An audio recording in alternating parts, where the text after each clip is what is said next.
NPA, non-performing assets. Most important from the examination point of view, those who are studying the financial system, Indian financial system. What is the NPA, non-performing assets? तो देखो पहले ये banking से जुड़ा हुआ है.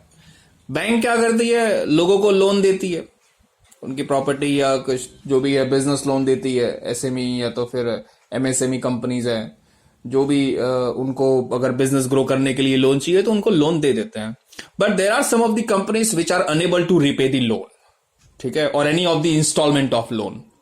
तो ऐसी लोन जो नहीं रिकवर हो सकती, ठीक है, वो होती है एनपीए, नॉन परफॉर्मिंग एसेट्स. अब किसी को अपने ने लोन दी है, बदले में हमको हर महीने इंटरेस्ट मिल रहा है, तो वो एक्चुअली हमारी लिक्विड एसेट है, ठीक है. हम जब चाहे तब उससे वो लोन के पैसे ले सकते हैं. तो बैंक इसको अपनी एसेट में दिखाता है.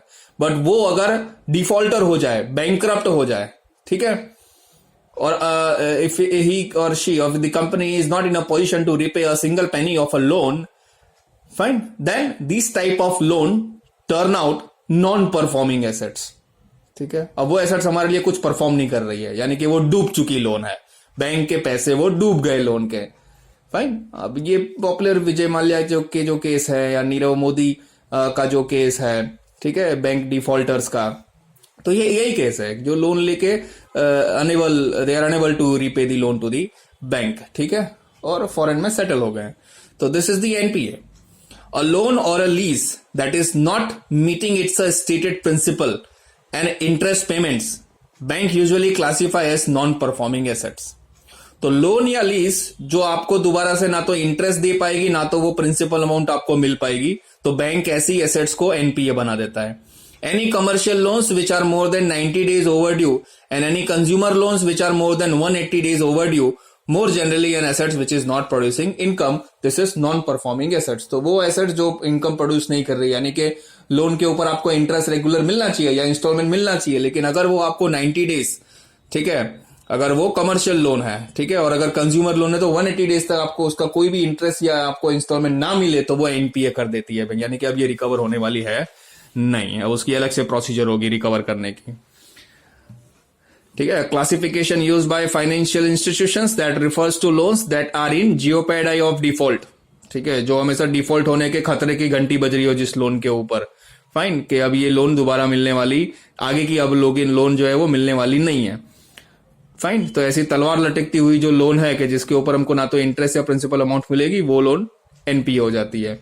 Once the borrower has failed to make interest of principal payment for 90 days, the loan is considered to be a non-performing asset. So I think you are very clear with the NPA. कि NPA यानी कि bank की वो loan होती है जो उसने किसी को दी है, लेकिन अब उसमें से एक भी इंस्टॉलमेंट या इंटरेस्ट की अमाउंट आने की कोई गुंजाइश नहीं है, तो वो NPA. Main reasons of NPA.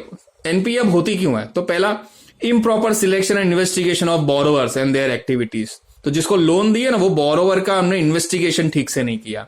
Lack of proper pre appraisal of proposal project and a follow up. जिस प्रोजेक्ट पे लोन ले रही है उस प्रोजेक्ट का हमने अप्रेजल नहीं किया, ठीक है, असेसमेंट नहीं किया ठीक से. Inadequate working capital leading to operational issues. Working capital inadequate होती है जिसके इसके ऑपरेशंस को मैनेज नहीं कर पाया, यानी इसको अगर सेल नहीं हो रही है, उसको लॉस जा रहा है, तो ऐसे को और लोन देना, ठीक है, तो ये गलत है. Difficult to perform financial liabilities because of under and untimely financing. Fine, financial liabilities वो कंपनी अगर दे ना पाए. Delay in commencing and completing the proposed projects. जिस प्रोजेक्ट पे लोन लिए वो प्रोजेक्ट को टाइम पे पूरा नहीं कर पाए company. Non compliance of terms and condition sanction by the bank.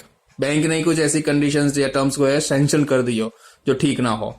Inability to company to raise capital through the issue of equity shares and debentures. More time consuming legal process and realisation of securities. Legal process में ज्यादा time लग रहा हो. Failure to analyse business environment and to identify problems in advance. वो company ठीक से business environment को analyse ना कर पाई हो, ठीक है, और प्रॉब्लम को पहले ना आइडेंटिफाई कर पाई हो.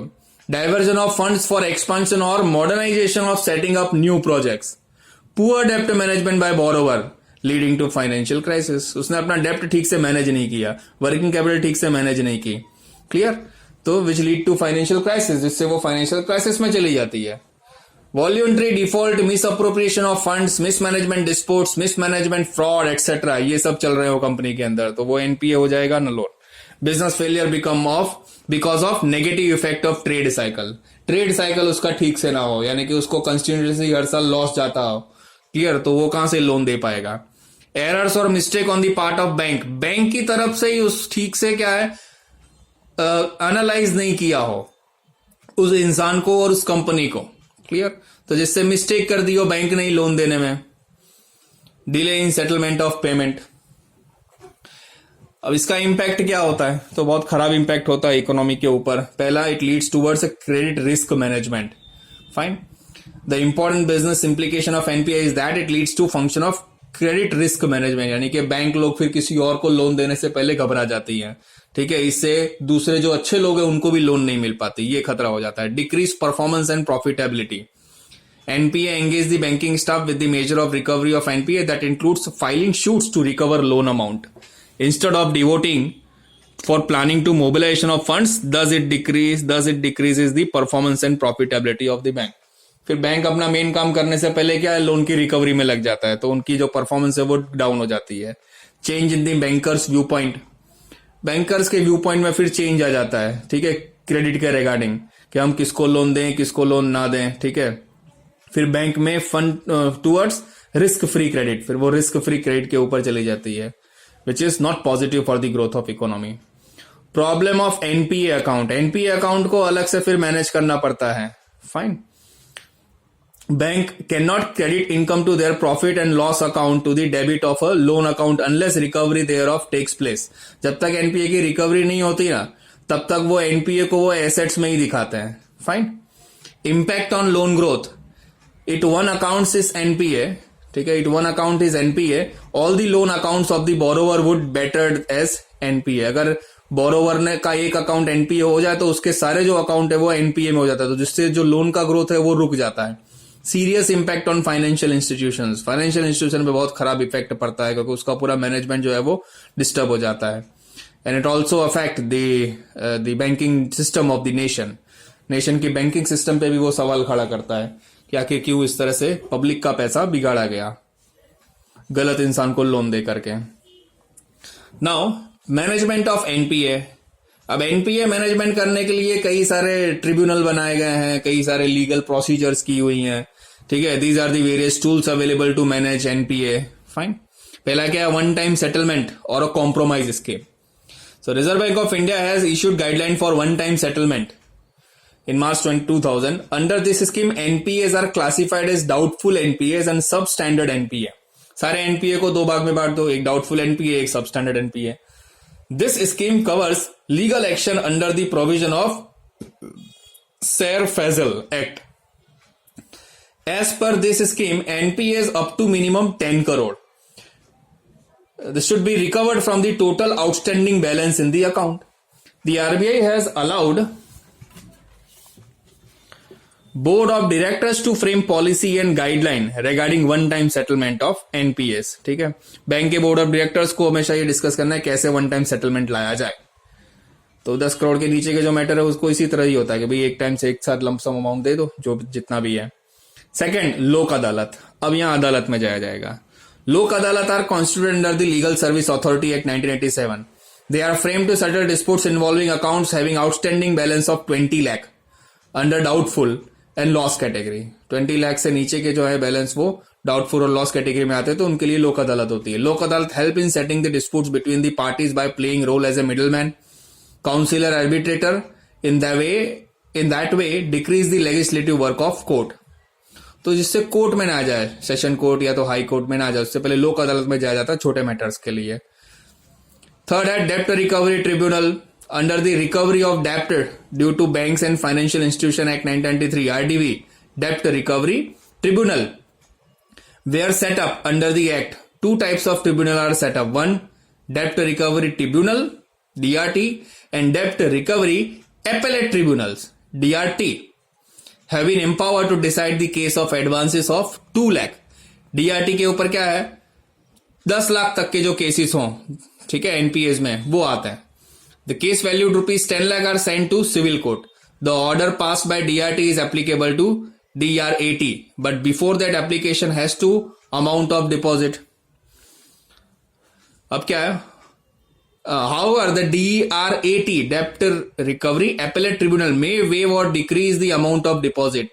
DRTs है, वहां पे जाने से पहले कुछ अमाउंट आपको डिपॉजिट करनी पड़ती है बैंक में. DRTs have become more active because extra powers such as power to attach defendants assets before judgment. Judgement से पहले डिफेंडेंट्स की जो एसेट्स है उसको अटैच कर दिया जाता है. Provisions for disobedience of the tribunal order और breach of any terms of the order. चौथा है कॉर्पोरेट डेप्ट रिस्ट्रक्चरिंग. अब कॉर्पोरेट डेप्ट रिस्ट्रक्चरिंग क्या है? This scheme came in 2001 and 2. The aim of this scheme is to provide a timely and transparent system for restructuring of corporate डेप्ट of 20 crore. 20 crore तक की जो डेप्ट है कॉर्पोरेट की उसको रिस्ट्रक्चर करना. CDR, corporate debt restructuring is not statutory arrangement which is a voluntary system based on debtor credit agreement and inter-creditor agreement. The inter-creditor agreement would be legally binding agreement amongst the creditor. The objective of this scheme is to enable corporate affected by creation internal and external factors to restructure their debts through an orderly debtor-creditor agreement. Agreement between creditors which result in protecting their in existence and minimizing losses of creditors. This scheme enable large corporate borrowers for speedy disposal restructuring a proposal. अब यहाँ पे जो creditor है और जो debtor है यानी जिसको पैसे लेने हैं और जिससे पैसे लिए हैं दोनों आपस में एक म्यूचुअल एग्रीमेंट फाइंड आउट करते हैं और डेप्ट को रिस्ट्रक्चर करते हैं यानी कि फिर से उसकी रिकवरी प्लान बनाते हैं. पांचवा, securitisation and reconstruction of financial assets and enforcement of security act that is SARFAESI जो आया था ना पीछे, सारफेस एक्ट 2002. ये क्या है?